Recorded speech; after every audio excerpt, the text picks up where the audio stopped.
One of the other things they've do pretty well this season, return, kickoff coverage, yeah. Again, coverage for the Raiders going to be fine. Yeah. How much of a concern is that? Well, it's obviously a concern. You know, the guys last week were two really good return guys. You know, I mean, Carrier's returned several kickoffs for touchdowns in the past. He had one good return. We did a pretty good job. The one return we gave him, we kicked the ball right down the middle, and that's not our kick team. We've got to kick it and pin them. The punt, he actually out-punted his coverage. He boomed one, and that got the return. But he also had some clips. But today, we're going to practice live punts. You know, we're going to go live punts with our first and second group. And in 10 minutes, hopefully we can get 5 or 6 of those, getting running downfield and tackling. And then tomorrow, we're going to do live kickoff return. So, you know, I'm going to prove to these guys that we got to get better in that area, and we're going to do it until we get it right. And I'm sorry, you mentioned this earlier about Kingsbury. Anyways, concussion, but he's still expected to be ready this week? Well, hopefully it'll get better soon. Yeah, if it's better by Thursday or so, he'll be able to punt for us. Yes. After the game, you said you actually had Yeah.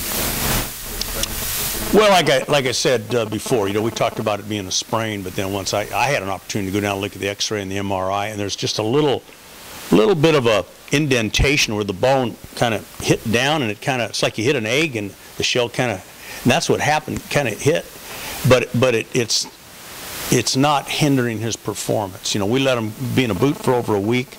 That helped to heal it up a little bit. It doesn't appear he's going to ever need surgery. He's just got to play with a little bit of pain, and what'll happen is during the game he'll be all right, and after the game he gets pretty sore. But I think he'll be fine. He's, I think, the third leading tackler in the nation. He's leading the conference in tackles right now with 12 a game. He's got a real nose for the ball. I think the thing that hurt Mackey was having not practiced. He misaligned several times, and he gave up some gaps that they hit that made some plays on. So by not practicing, that hurt him a little bit. He will practice. Mm-hmm. You know, it looked like to me Ryan Griffin made some big jumps, you know, at the end of last season. Mm-hmm. And, you know, it just seems like the last couple of weeks he slowed down in some sense. And I don't know whether that's because you're getting more complex and you're, you know, multiplying a little bit, mm-hmm. or whether that's just he's just in a plateau. Sometimes they do that. Quarterback get. Yeah. What's your assessment of him? I think in talking to him, I think he's thinking too much and not just reacting. You know, paralysis through analysis. You know, it's like that ball down the middle. They're in a two-deep coverage. We got the tight end running down the middle.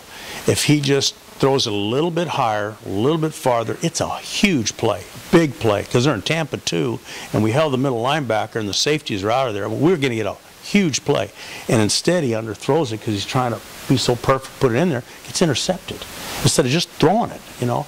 And I think sometimes what happens with young quarterbacks in particular, and I keep telling them, hey, watch Drew Brees, watch Manning, watch these guys. They throw the ball. You got to throw the ball on time, and you got to throw it to where the guy's going to be. We sometimes wait for the guy to get wide open.